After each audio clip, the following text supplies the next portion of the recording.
Yeah. She's coming on. Nice. Does she ride bikes? Yes, she does, Jason. Oh, she does ride bikes? Okay. Yeah. Just making Yeah. sure. We'll cover it. We'll cover it another time. Well, welcome back, everyone. We're getting started here. So, welcome back to the Mixed Surfaces podcast. You got me, Aria, Jason here. Another jam-packed week of adventures for all of us, which I'm sure we're here about.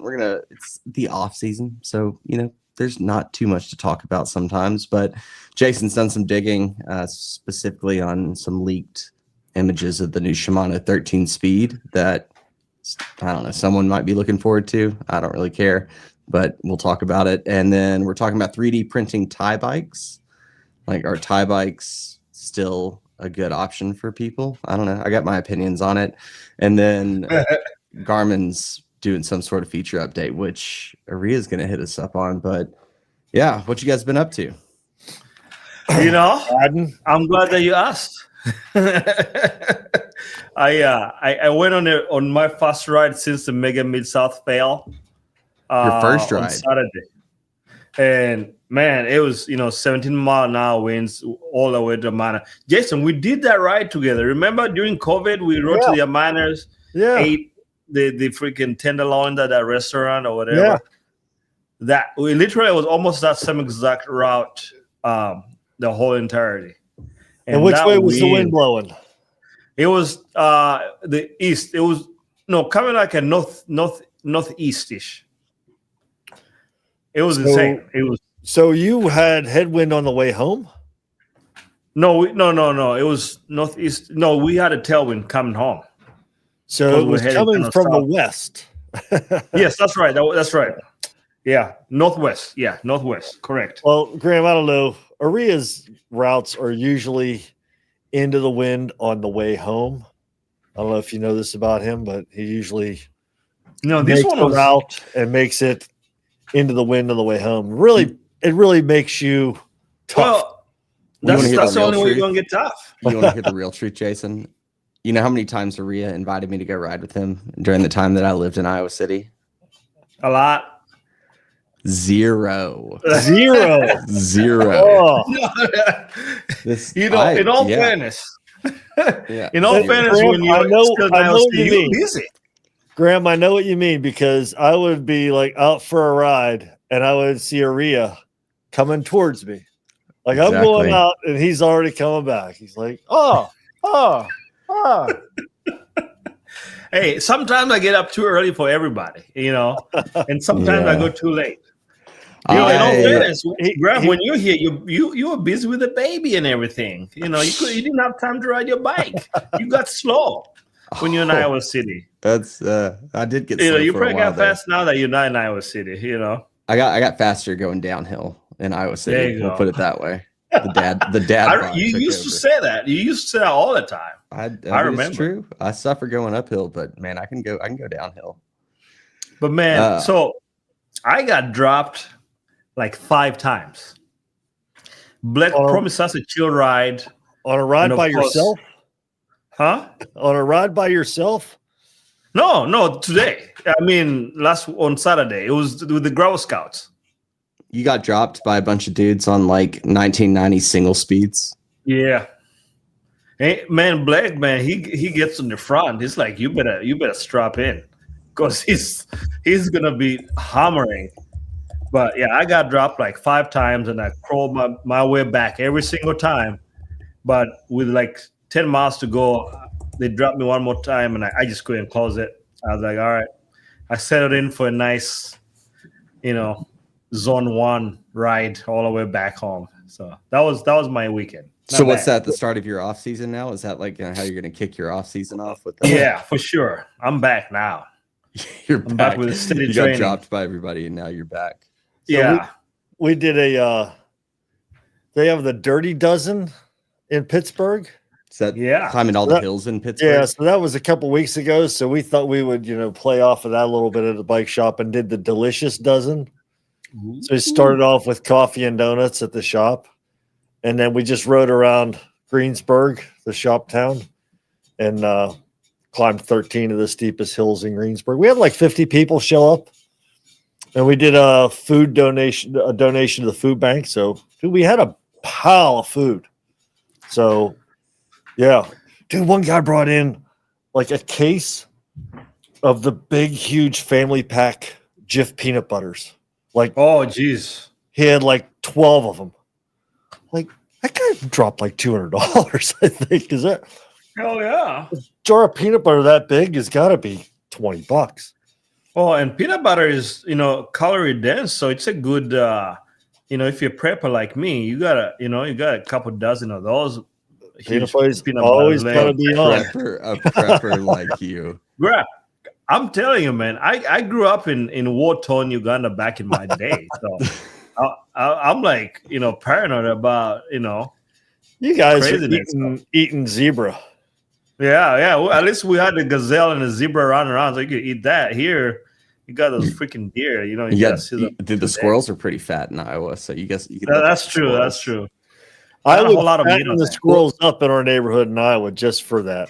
Well, it's good to know that when the lights go off in the world, this podcast will still have a way to get out so that everyone can stay informed on the trends in off-road cycling. Correct. Yeah. We have those military radios that are ready to go, to broadcast in a private network. So even when the tower's down, you can still communicate with your prepper group. Yeah. Well, I rode my mountain bike yesterday. I didn't race, but man, it's getting to the point, Jason, I don't know how it is for you up there, but all the leaves have come down. Yeah. And like I honestly think it makes me a better rider because I just like quit worrying about what's underneath the leaves.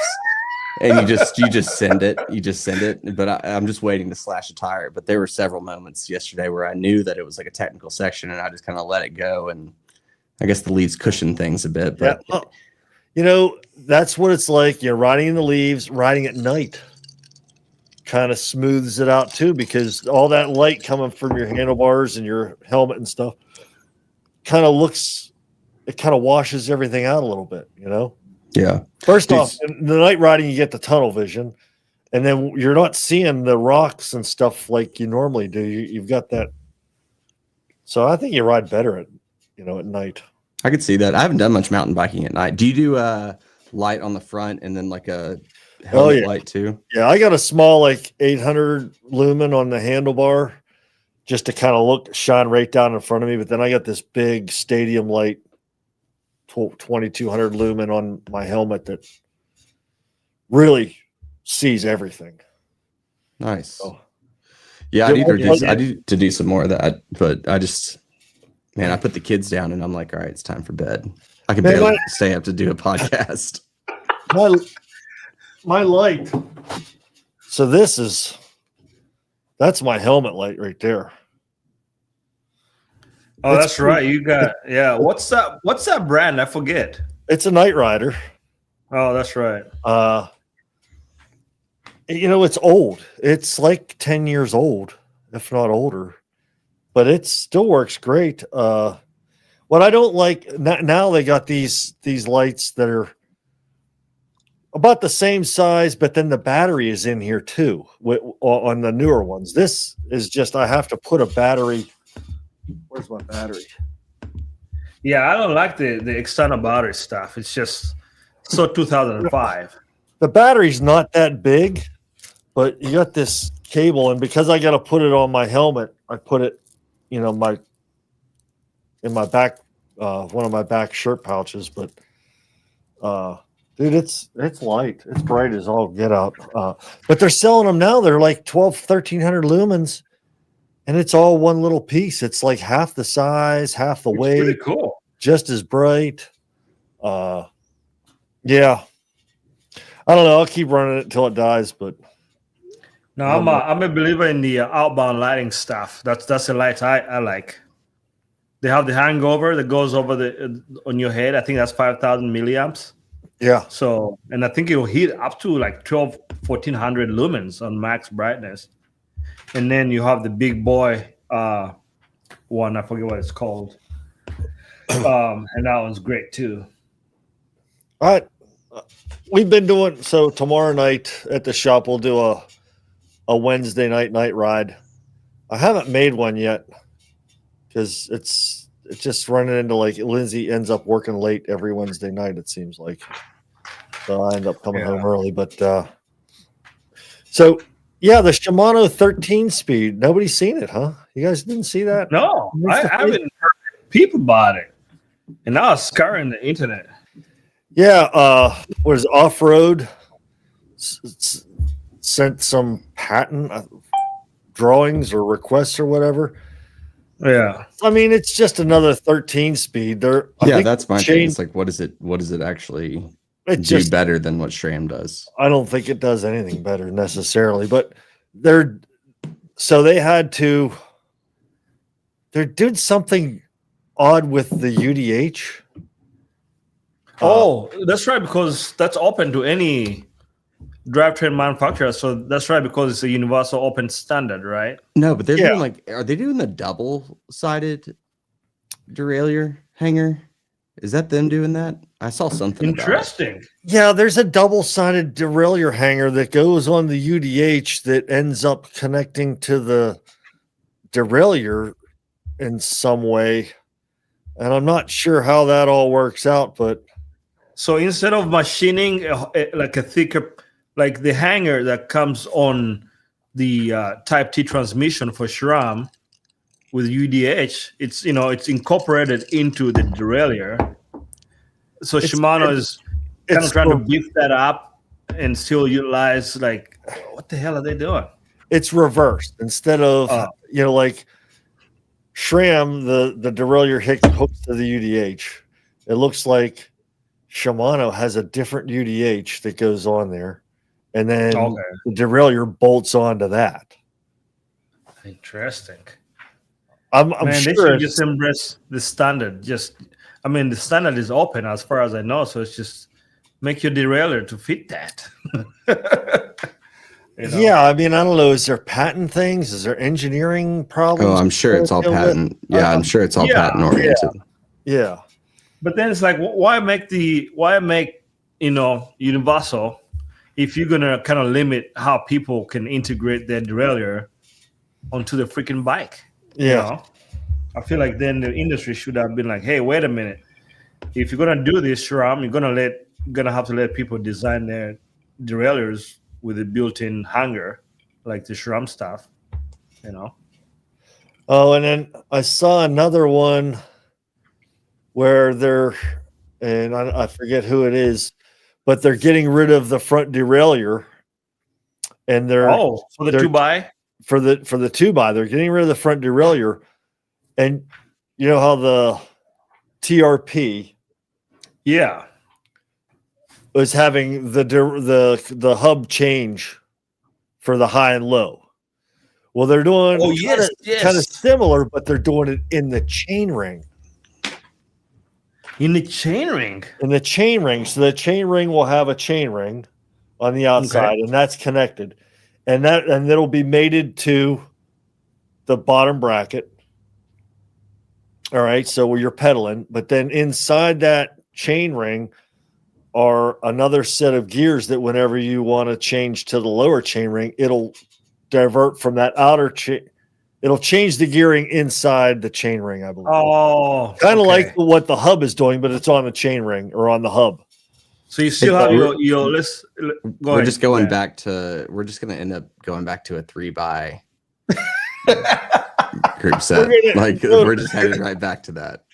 I've often said that I think it's going to all be internal geared in the bottom bracket, kind of like the priority, or that what do they call it? The priority is the bike. What's the drivetrain? Oh, it's no, not Pinion. It starts with the C. And I always forget the name of it. Now I'm forgetting it now, but it's I think Pinion. No, it's not a Pinion drive. I know what you're talking about. I think that everything what they need to do, especially for off road, is they need to find a way just to for a grit and grime perspective, encapsulate the drivetrain in some way, and to that way you're not having to repair parts so much, because that's the biggest issue that you have with these gravel races, especially the muddy ones that you guys love so much. It ruins bikes. Well, that's the pinion stuff, and on priority. all that stuff's going to get engineered, and it's going to get lighter and smaller and more efficient. And I think it eventually we'll get there, especially with the next segue is the 3D printed titanium stuff. Yeah, where did you hear about this? It was another bike I saw on Instagram. They 3D. I knew they've been 3D printing the titanium lugs, and I've seen a couple of bikes where they 3D print the lugs and then they just put carbon fiber tubes in between, or you could do any tubes in between, and you just mold them together, or however you would adhese them together. I don't even know how to do that, but yeah, somebody 3D printed a full-on road bike. Isn't that what is that Allied? I think has got that Aero titanium bike. I'm pretty sure is that 3D printed titanium. I think that's the one it was. That thing looks sweet. But yeah, I know a lot of the boutique titanium brands are using like Silka 3D prints, like yokes and like stays and dropouts and things. Yeah. And so, I mean, the benefit there is like you're able to get the bigger tire clearance without having to compromise the integrity of the titanium and do those wild welds. So I know that's been a big step up for some of those more boutique brands like Candy and Moots and some of these top end brands. So I was thinking, how hard is it going to be in 10 years to, get a 3D printer and just print your own bike? I don't know. I mean, I think you could print your own bike, but I just don't trust myself. If I'm going to be ripping this thing at 50 miles an hour down a descent, I want something besides my own engineering behind it. You want somebody a little bit actually like an actual engineer having designed this. I'm with you, Graham. It's like, yes, you can do this. But I'm like, I think with anything that involves speed and you just own your bike, I feel like you better. I feel like Egan, since he's had a masterclass in bike building, he can figure that out. But a noob like me, I'm like, I think you could absolutely mess some things up big time. Oh, what's funny is that you would trust Egan's. He's built a couple bikes, so I know he has. So I'm like, but I don't trust myself, and like I'm a DIYer through and through. But there's some things I know that I am not remotely, experienced that I should work on this at all. I think you sell yourself short. Because you're pretty good at electrical stuff. Yeah, but the thing is, Aria wants like the newest and greatest and best. I mean, he bought this crazy checkout bike. I mean, he's there to test the limits of what these companies are claiming. Right. I'm just trying to do what's the hard work for everybody. That way by the time you pick up the checkout, this bike is going to take you. Is that what you rode the other day? The checkout? Yeah. Okay. Yeah. Is that why you got dropped? No, because it's so heavy. No, my aerobic engine was good for like 40 miles, and that was it. So how are you going to recover by April? Dude, I'm good now. I'm good. I'm back. Yeah. I haven't been training. I literally haven't been on my bike since the Mid-South. Yeah, the Mega Mid-South. So I'm good. I gotta train. Don't worry. I'm gonna beat you guys, all of you guys. I figure I'll start training mid-March. Yeah, that's what I was thinking too. Yeah, I got a pickleball league that I gotta really take down in the winter. So bike racing. Are you part of a pickleball league? No, I'm not. I'm totally joking. So Yvonne and I are gonna join. We do bought some pickleball stuff. It was only a matter of time, Maria. It was only a matter of time. It's one of those marriage building exercises, So yeah. I think the only way that would work is if Yvonne's on the other side of the court playing against you, because she just whip your ass the whole time. Yeah, no. So she's gonna be my teammate. Yeah. I think John and Liz. I think Liz for sure. I think she'll be interested. I don't know about John if he cares about pickleball, but I think we can talk him into playing some. couples, doubles. Liz is gonna make John stay home with the new kid. That's right, with the baby. Yeah. Speaking of pickleball and babies, big segue right here. People will love this. Yeah. Did you guys hear about this junior from like Azerbaijan that got popped for meth in his system at the World Championship road race? No. I heard something about that. Yeah. Yeah, some junior. So he's under 18 years old and he had meth in his system. What? Is that supposed to help him ride faster? Dude, I bet you'd ride so fast. Right, like the problem is that you would be so paranoid. You would chase down every attack. Yeah, everything. Like no tactics, no waiting. Yeah, you'd be like a rabid dog out there. You'd be like, right, they're up the road. I'm gonna chase them. I know. That's two doping cases in the last 2 months, because there was also Oyer Lozcano, the Red Bull rider from Spain, that got popped for, I don't know if it was EPO or what, but something abnormal with his biological passport. Doping is back, it sounds like. Well, here's the thing. I think doping has never gone away. That's my opinion. Has it? I don't think so. Looking so hard. Yeah, the science is just good. The science is just good. That I feel like they're hiding some stuff. My guess is that kid was doing the meth at just a party the night before. Just recreational meth. He was doing it recreational, and it just happened to be in his system. Can you imagine some skinny little cyclist though, just cracked out on meth, just raging in his bib shorts? Jeez, dude, that is insane. Like under 18 and on meth in a bike race. Yeah. Do you guys think there's doping in I know they test in the Lifetime Grand Prix, but do you guys think privateers are finding a way to dope? I could understand systematic doping in World Tour teams and stuff like that, but people are hammering coffee and caffeine like it's nothing.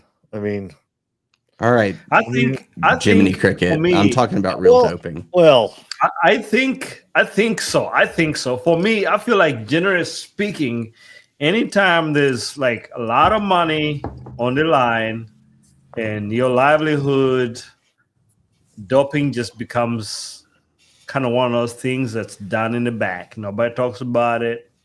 I think so, but I could be wrong. But I think you think even in the Lifetime Grand Prix there are people doping. Yeah. Why do they check them for doping then at the end of every race? Why do they do it? Or well, they do it but to make sure that they're not going to do it. Yeah.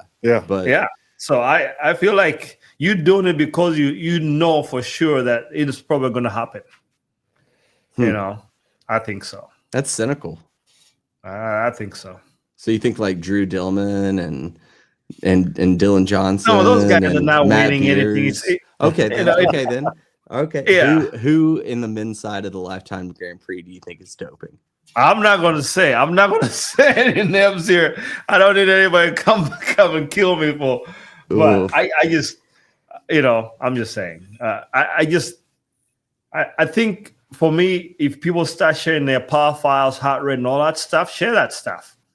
Right. It's important to share your training, because I have a friend that I'm going to do a race with, and he said specifically that he's not going to share any of his training. It seems who is that guy? It seems highly suspect that there might be a doper on this podcast, based on what you're saying. Based on what you're saying. I know a couple of doctors, that sports medicine people. They might help me find an age, reduce my actual physical age by a couple of years. Oh yeah. Does Garmin do your age like Whoop does? Yeah, your fitness age. Yeah. Yeah. What's your fitness age right now? Mine is 5 years younger than what my actual age is. 52. Oh. I was going to say 62. 62. It's 65. 65. I'm due for retirement. When is retirement age? 65 or something? Yeah. Wait. So what's your age? 5 years younger? Yeah. So 40. 40 is my fitness age. I think mine's 8 years younger than what I am. So Yeah. Well, let's see. I'll pull it up. Let's look. do you have a 2-factor authentication on your Garmin? I don't. Oh, by the way, did you guys notice Garmin. that the internet was down today? This is the third time in a month that we've had the biggest internet outage. Was it in the morning? Whoa, okay. 8 years younger. Okay, that's pretty good. How you like that Whoop? I like the Whoop. I've used it for a long time. What's the monthly subscription on a Whoop? Well, if you know a guy, then it's not that expensive. Oh, okay. So, but you gotta know somebody. A guy. Yeah. You gotta know a guy. But it's worth it. I think my only gripe with the Whoop, I did try it out just for just as a tech, inquisitive guy, and it was great product. The subscription was killing me. Because I didn't know a guy, so I was paying full price. Yeah, and I just couldn't pull it off. I need new bikes, so I yeah, that's fair. I think it's like what, $29 a month or something like that if you're paying full price. So yeah, speaking of which, so Garmin released a huge update with all their new watches and stuff, and they revamped some here, let me pull it up here. But they did some really cool stuff. Is it still going to tell me that I need to recover for 92 hours? I don't think they'll ever fix that. After a 2 hour I don't think they'll bike ride? ever fix that.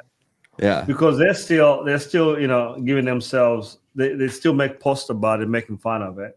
See, while you're pulling this up, this is what annoys me about Garmin. It's like, they release feature updates, but they don't fix the basic issues with like their software, even like the app interface. We've talked about this. Like, it's so bad. It's stirring up conversation, They like Is that what they're trying to do? That's probably why, yeah.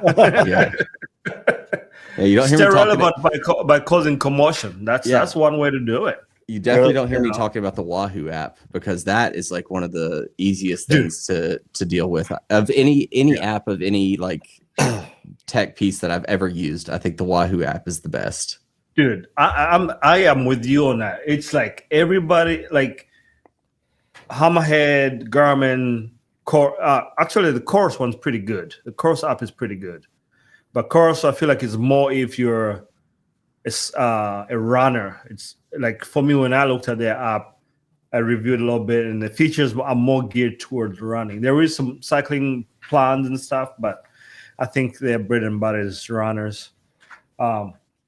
Well, tell me what Garmin's going to do to put lipstick on a pig. No, so they added a whole bunch of stuff with group rides. Let me see. I had it up here and I closed it. I'm trying to find it, but they really refined quite a few things around group rides. Where the hell is it? They had a video on it too. I can't find it. If I find it, I'll post it. I'll show it here, but let's see. Can't find it. Sorry, guys. Well, tell me what you're excited about. You clearly remember a few things. Yeah. So so one of the things is, if you have a Garmin, one of the latest, not like 2 generations ago,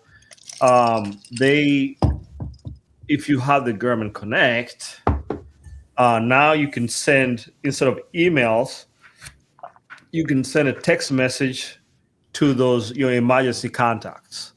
So if you crash, instead of, if you're counting on people to help you out, you get a text, because most people, you could see the text. Emails, not everybody looks at their emails on their phone.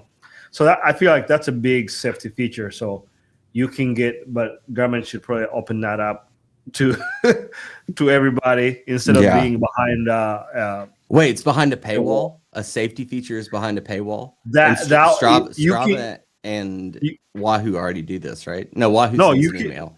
Yeah, Wahoo sends the email. Strava does also, and Garmin also allows you a free email. If you want a text message, you have to pay. That's behind the paywall. That's ridiculous. I know, and I think they're gonna start doing a lot of those things like that.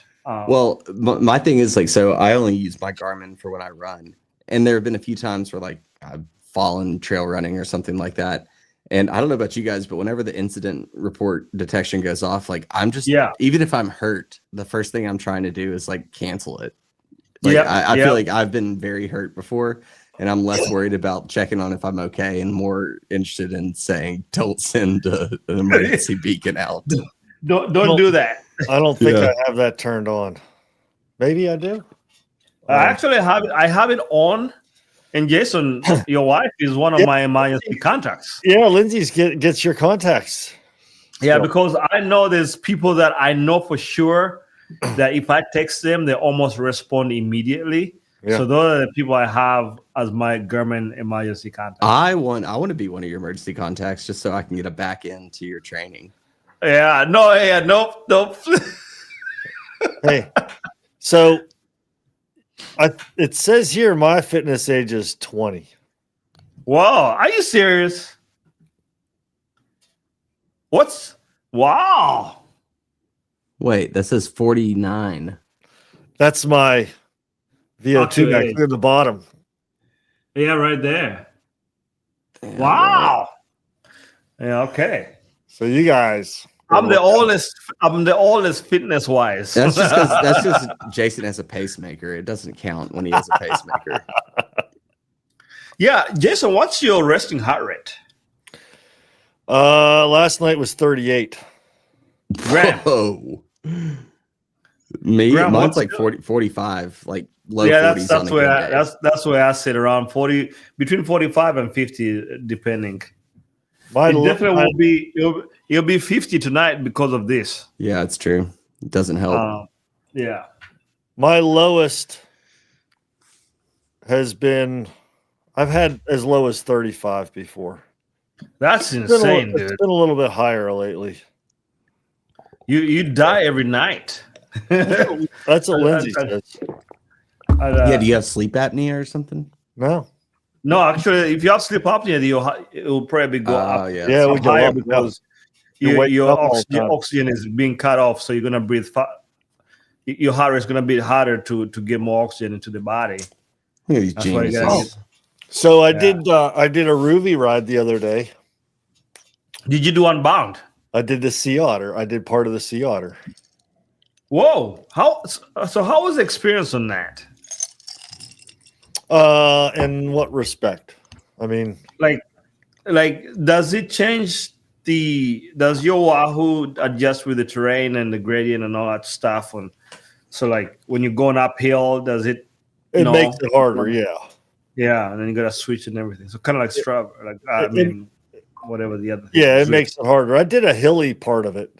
There was like I think I did it in a half an hour. It was like 12 miles or something. 10 or 12 miles. I did it in like half an hour. But it was started on pretty much an uphill, big uphill, and then there was a downhill section, then another couple of shorter, steep climbs. So I liked it. It was fun. I still riding a gravel course on a trainer, like, congratulations, you ride up the hill, you ride down the hill, but there's no technicality, there's no jostling for position, there's no line choice. Like for me, I don't see what it does. Typically what I do on Ruby is I pick a route where there's, somebody else is on it. And as soon as I get on, I just try and catch everybody that's on the same course as me. I just try and catch them all. Does Ruby have races like Zwift does? Yeah, they have that stuff. I've never done one. Dude, I've heard that there are like people that are quote unquote pro e-cyclists that make a living off of big time Zwift races and stuff like that. Yeah, especially in the Zwift world, like there's some money. Like lots of money. Yeah. Where does that come from? I think they're like sponsored like races and stuff. I don't think it's betting or anything like that. No, it's not. And I think people have teams. Their own actual like trek teams, specialized. Like there's teams. Zoran's wife, Amy, was on a team for a while. Yes. I think what was that women's team that she was on? Yeah. And they were doing races like every week or something like that, like through the winter. Yeah, there's money to be made because that's another thing where people try to dope and stuff by lying about the age and the power, or it's just insane, like all the stuff that you could do now. Oh, heck, you could do your meth while you're riding. True. As long No as you one's have even that gonna know. camera on, No one's even gonna know.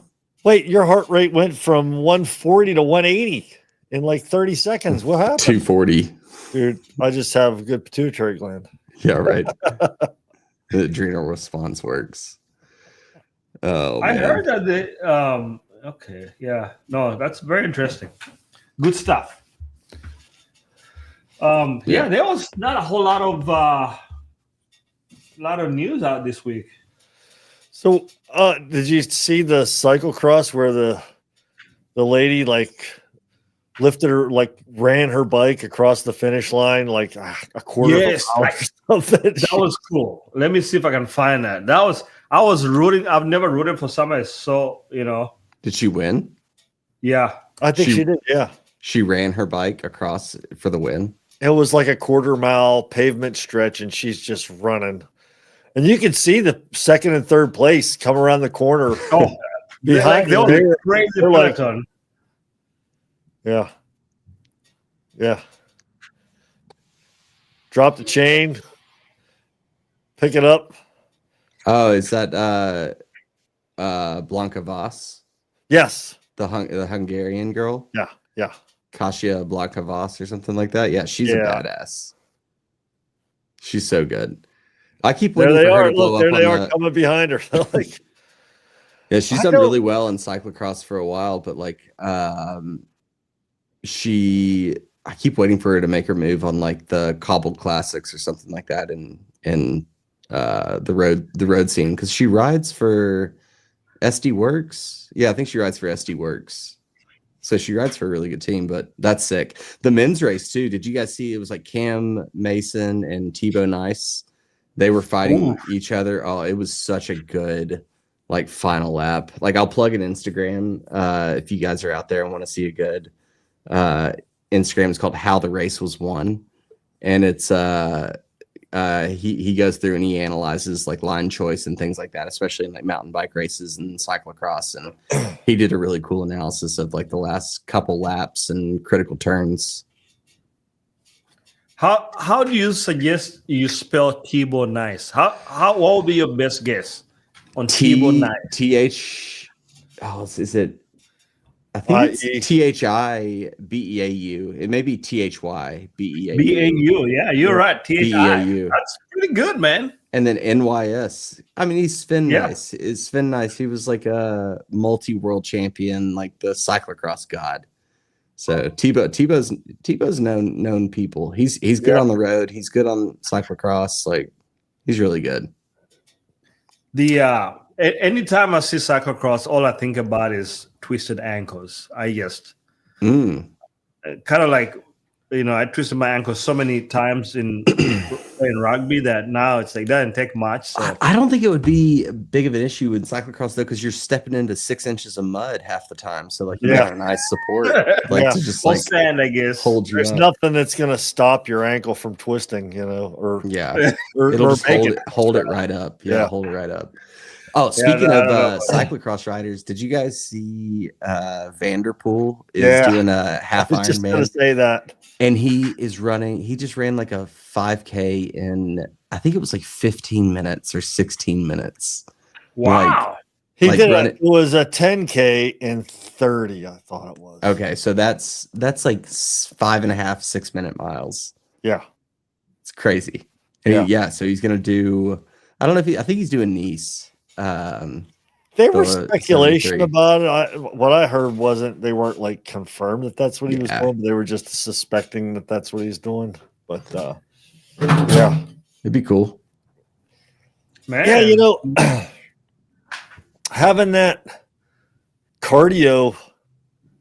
I guess I wonder what his legs felt like the next day. Because I know I think that's the big thing. Like as much as Right? as much as I hate running, like, I mean, the big reason I hate running is because it just hurts, right? You have the aerobic engine, but you can't like support it with your legs. So it really surprises me that he has the ability to go out and do that. Like, that's crazy. So I feel like if he's able to run, I know he's got a good aerobic engine, but doesn't make you good in like swimming or running and all that things. Like you have to have the muscle memory. Running for sure. Running, I think you could translate over, but swimming especially, because like swimming is less about your aerobic capacity and it's all about technique. Yeah, the mechanics of it. Yeah, right? if you don't know how to swim, you'll never be good at swimming. And you need some upper body, strength. But these guys, they're training all their body. They're not just training their legs. I mean, they've got a good core and upper body. Dude, not upper body, dude. They're still itty bitty little birds. But they're still training their upper bodies because, I mean, maybe they're not doing it for bulk. They're doing it. They don't want to get in the fight with us real grubber riders. No. We drink IPAs. And we sit on them. We'll sit on them and just like crush them. That's it. No, that's pretty impressive that he can run that fast. But yeah, like I feel like he probably has to incorporate running into his training somehow. I feel like you just don't come off the couch and just but he's speed. They're doing some cross training stuff. Dave's correcting me, which is good. Everyone should always correct me, but it said it was Marie Schreiber running for the victory. Oh, what was that jersey, Dave? I thought that looked like the Hungarian jersey. What was her jersey?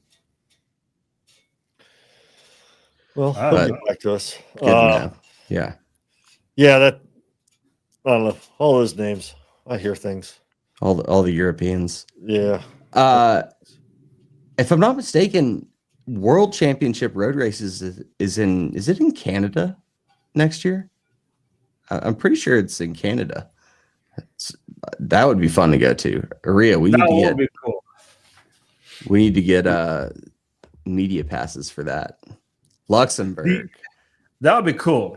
Yeah. So have you guys been following the white industry stuff? So they're back, right? So somebody bought them. What's going on with that? Were you following that at all? White industry, YT. Yeah, YT Industries. Yeah. Yeah. I caught a little bit of it. So there were two branches of the company. One branch was in the States and one branch was in Germany. They said they were going to close. They couldn't come to some sort of an agreement. I guess the company in the States was trying to buy it. They didn't come to an agreement. They said they were going to close it. They were just trying to buy the United States part. And I guess that deal finally, after they said they weren't going to do it, they finally came to an agreement. So, yeah, that's cool that the YT is back. It's back. Cool. Like, the US is just back. Somebody in the US, which was I think the deal that they were trying to come to, and the time frame I kind of ran out. But then they said they were gonna. It was all done, and now it's back on again. But sweet. I think they make great bikes. Man, for the audience out there, hit me up. I got a YT Capra for sale. Those are supposed to be really good bikes. Do you have a picture of that bike? You want to show the people the bike? I'll drop a picture somewhere, or I'll drop a link to the marketplace. Send me the picture. That? I could show it. Like if you text it to me, I can show it on the pod. Yeah, I'll people could see what they want. They need to buy. So their low screen here even does navigation. That's pretty cool. Yeah. So on this note, navigation for me on a mountain bike is really hard. Like, I don't care where my head unit is. If I don't have time to look down and see, like, do I need to take a left or a right at this trailhead? I wish there was something better to, like, this is where, like, we talked about those Oakley Meta glasses. Like, imagine if you could have arrows, like you come up to a T in the trail or a fork in the trail and it has an arrow like pointing you in the right direction. Like, that is what if you would give me that, I'd be happy, because the amount of times that I've taken a wrong turn on a trail drives me nuts. I honestly think, to me, for those people that like in the Meta stuff, The Metter. You sound like you're from the South. the Meta, Them the Meta stuff. Metter Oakley glassers. That's right. Down in my holler over in Tennessee. Oh God. It's a hollow. Do I sound like I'm from the South though? Y'all? It's not a hollow. It's a holler. Yeah, a holler. I want to drink some moonshine. Dude. Yeah. So I went. I one time. Funny story, guys. Don't repeat this story. I hang out with the redneck once. This is like 20 years ago. My name is Graham. It's okay. Like, like it's 4th of July. He's like, come on down to my, so I go down. This guy lives out in the country. He's got a bunch of people. We're having a good time. And, but 10:30, 11 o'clock, he shows up. He's like, hey, man, try this. He has like a mason jar with a lid on it. I'm like, what the hell is this? Like, come on, it's good. He had like a pear in there or something. He's like, good. So I try it. And man, next thing I remember is I woke up in the back of my SUV. It was like 6 a.m. Never hanging out with rednecks. So after that, you didn't go blind. Bro, that wasn't moonshine. You got roofied. It was moonshine. No, I remember going to bed. I was like, that's it. Anytime I hang out with a redneck and he offers me a mason jar with a clear liquid, I am not drinking it. That's it. Your pants were on backwards, and you don't know where your underwear were. No, my pants were on. I just not. So don't drink any clear liquids. But good guy still around. I see him around town, still hanging. You come down for one of these races down in the Southeast. I'll get you some no more moonshine. No, I'm done with that. I want stuff that's regulated. Regulated. Well, that stuff now. I'm actually surprised that I guess. Well, no, I'm not surprised. I was going to say I was surprised that there isn't a lot of moonshine in Iowa with all the corn, but the problem is that you guys got the dirtiest water in the Midwest, so there's no good streams for it. Yeah. No, nobody. Yeah, you make the moonshine. You're going to be, full of nitrates by the end of the year, and there's not a lot of woods to hide your still. Yeah. Maybe Northeast Iowa, you could probably pull it off. Yeah. Because there is area. some clear streams up there. Closer to Wisconsin and all that stuff up there. Well, that's your goal. You got to go find some moonshine up in the driftless area. Yeah, no, I'm good. One and done, man. I don't like not remembering what I did the night before. So, speaking of moonshine, it's probably a good time to bring up our other liquid sponsor that we have, Olive. Olive, So yeah, for those of y'all listening, we got Olive on board with us. They make the best olive oil I've ever had. High phenolic olive oil. So the phenols are the good things in you that help with anti-aging, like inflammatory response, all those good things. It's what we cook with all the time. So check out the discount code that's streaming across there for a little discount if you want to check out some good olive oil. And then who else we got? We got Reeland Nutrition. Yeah, Aria, I'm gonna need some more Reeland. I've almost finished my recovery mix. How are you drinking your recovery mix? Drinking it. I don't drink it, dude. I just you snort it. No, I don't snort it. I just scoop of it right to the dome every morning. It doesn't. Are you serious? Yeah. No, I mix it in a fruit smoothie. So like little frozen fruit, little protein powder, a few other things I throw in there for fun, little moonshine, and it's just great. a little, just for spice. Just a little moonshine. But yeah, Reeland Nutrition, check them out. I think we got I'll put the banner up right now. There we go. 15% off if you use that link right down there. And then throwing out our World of Bikes and Flat Tire Bicycle Company. Right there, Jason's repping them hard. But good shops if you're in the Iowa City area or the Greensburg, Pennsylvania. Yeah, a little outside of Pittsburgh. Yeah. Yeah, if you're in the Pittsburgh area, those are the people to go see. So want to shout them out for sure. Yeah, and just make sure you tell them that hey, the Mixed Substances Gravel, the Mixed Substances podcast, sent you down there, and they'll make sure to take care of you. We got so many bikes in for shock service in the last couple of days. Are you guys now doing your own shock service there? Yes. Like, you do it all, yeah. Yeah. So Swede, our shock specialist, he's actually at Olin's training right now down in North Carolina, getting trained on Olin's shocks. Sweet. Which, we should talk about suspension. Never heard of them. Yeah. Olin's makes shocks for How you spell that? OHLINS. They've been around for years. They put shocks on BMW motorcycles. There's a lot of Manitou is another good shock company. That Push. You guys have seen the Push. And what was that one that Yvonne had on her priority? Ren? Oh, yes. Yeah, the Ren. Yep. Are they still making shocks? How's that shock holding up for her? I mean, she's done service on it, I think once, maybe. No, it's holding up very well. I mean, she's done. She did 1,800 miles on it for the Tour Divide, and it held up pretty good. So not bad.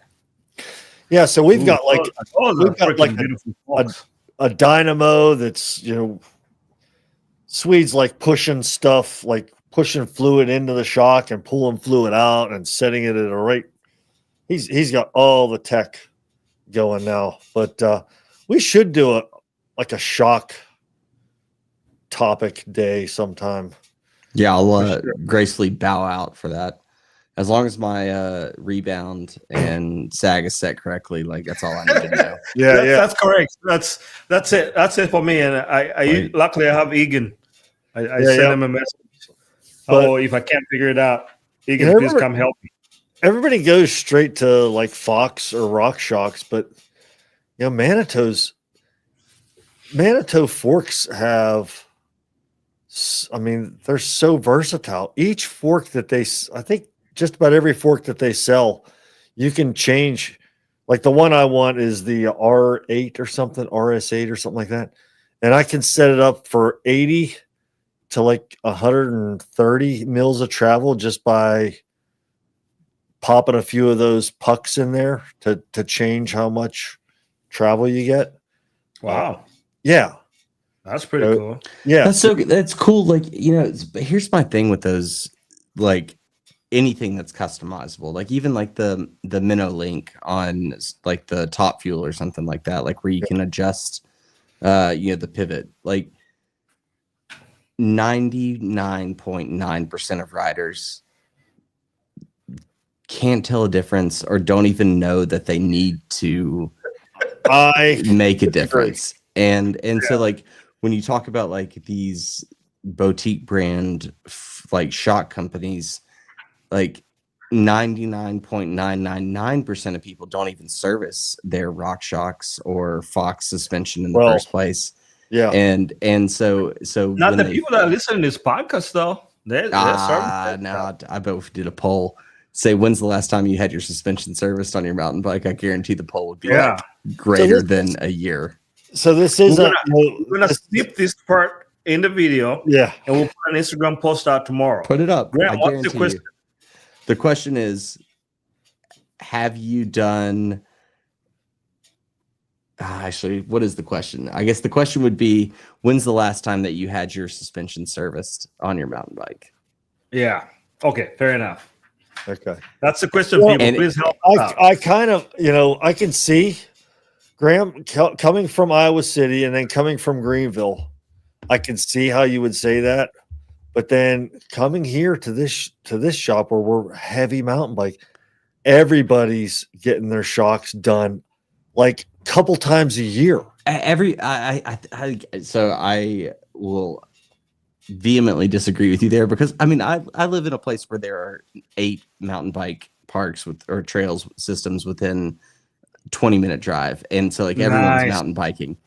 Humble brag there, thank you. No, but like there are people that are like the good customers that understand their bikes, that are bringing their bikes in for regular service, but that business constitutes a small portion of the total ridership base, and I would say the average rider is not servicing their suspension in the way that they should. Like who's doing a 50-hour service? Who's doing a 100 Oh, hour? nobody's 200? Nobody's doing a 50. I mean, okay, so like, I am one of the 50 I hour bet you. service. But the problem is that, like, people are afraid because they come in and they're like, oh, I need a 200-hour service, and it's like a $300 charge or something like that, and they don't want to do it. And so I think a lot of people avoid that and are not. So they avoid it, and then they just buy a new fork. Exactly, or a new bike. They sell their bikes and get a new bike. Yeah. If they would just service their stuff, then it would be like having a brand new bike, bike, basically. No, that's what I did. Like, every winter, I just take my mountain bike to the shop, and they service everything front and back. So I'll do the same thing with the checkout. It's cheaper than buying a new fork. But yeah, I could see where you're like, I don't want to pay $300 for this service. But then a year later, you're buying a whole new fork because you're that's the problem. It's like you don't do the first service, and then the next time it comes around, and you don't do that service, and the price just keeps going up and up and up until you got to replace it. Yeah. And then you're not really. I mean, you replace it, and that's going to need service too. But even people don't even want to replace it because they're like, I don't even know what's compatible. I don't trust my bike shop to like tell me what I need. It's just like it's a weird thing about cycling. It's like neglecting your parts ruins your relationship with your shop and then makes your life far more expensive. Yeah.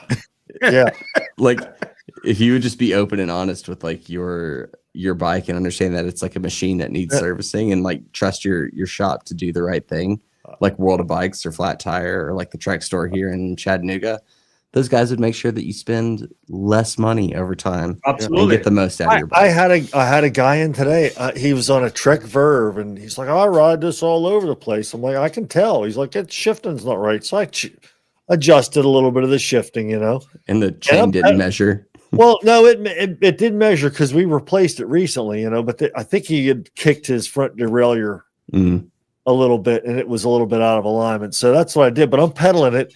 And you know how when that rear hub, as soon as you stop pedaling, you can kind of feel the vibration of the bearings going bad.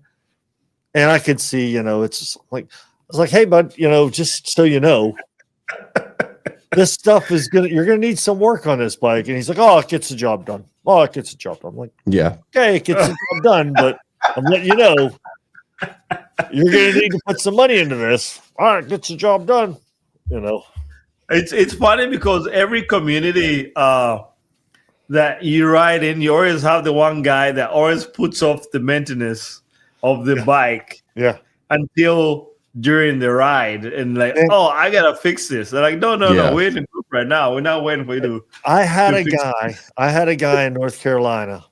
He came in. He said, my spoke is broken. He puts this. It was a giant Defy road bike. Carbon. I mean, it was like a $8,000 bike like 10 years ago. The carbon fiber, the paint and the finish on the carbon fiber was evaporated because of the sweat that he's put on it. The back brake, the back caliper brake that's right underneath your butt, and there's that little bolt that comes out that you could tighten the tension. That was a rusted, gnarled thing, like just this little nubbin of rust there. The Dura-Ace cranks on it, the finish of the Dura-Ace cranks was rotted off by his sweat. Like you couldn't, all you could see was Ace. It was, he's like, oh, it's fine. It gets the job done. You remember my bottom brackets, Jason? You replaced a couple of my bottom brackets. Remember those? Yeah. My problem is I love, water crossing so much. I need to stop doing that. Just get off the bike and don't do that. I love it. I love that stuff, man. It's just that's why you need to do like Farber and just have 2 Chris King bottom brackets, and you just keep one swapping them out. Yeah. Just keep sending one back to Chris King and swap it out when you get the new one. Yeah, Blake's another one that's hard on bottom brackets. Yeah, but Blake puts out a lot of power. But Blake's like, he's a big dude and he puts out a lot of power, and he's always single speed. So when we're with about a mile to go to Casey's, we got on the pavement. I got behind Blake. Yeah. And for me to stay in this draft, I had to do like over 300 watts. He was barn sour. He smelled that Casey's pizza, and he was like, I'm just like, Man. he was cooking. I was like, there's no like, that's in the draft. And he was like driving the train into the wind. Yeah. Like I'd love to see what kind of power he was doing if I was doing that much. So I ended up dropping off. I'm like, I could see cases there. I just can't do that. But yeah, I think he just is a strong guy. Do you think the leather work boots help his pedaling? Probably. They're like those new P36.5 integrated pedals. He's way ahead of the time. I need to send him a message. I'm like, that's what you need to get. That's what you need to get. Yeah. Awesome. All right, let's shut it down. Unless people, you have anything in the chats? Do we have anything? Nah. Send us, I do want to see some people's footage though of their rides, crashes, sins. Send it in. DM us on our Instagram. Let's see some bike pictures too. I think we should put our picture of our bikes up as for everybody to critique. Yeah, I'll put my checkout there. Let's start with the checkout. We should start with the checkout and just roast Aria's bike. Dude, I'm ready. So I'm coming back from that ride Saturday. I'm hanging out on the trail shooting in a quick video. And then there's a dude freaking shooting, setting off some shotgun shells in the city. So I was like, whoa, I kind of get freaked out. But as I'm hanging out there, I'm like, all right, whatever. It's downhill. I'll be good. And then these two, roadies, guys that were riding with Wenzo, they stopped. They're like, dude, is that a checkout?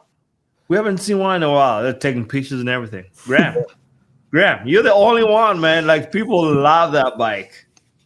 Until I see it. They were like, whoa, but yeah, no. They were Wenzel's friends, so they were all Trek boys. Yeah, actually, they were all riding Trek bikes. Every single one of them was on a Trek road bike. Losers. All right, guys, let's shut it down. Thanks, everybody. Until next time, we have a special guest coming here pretty soon. So stay tuned. Any questions? We got you. All right.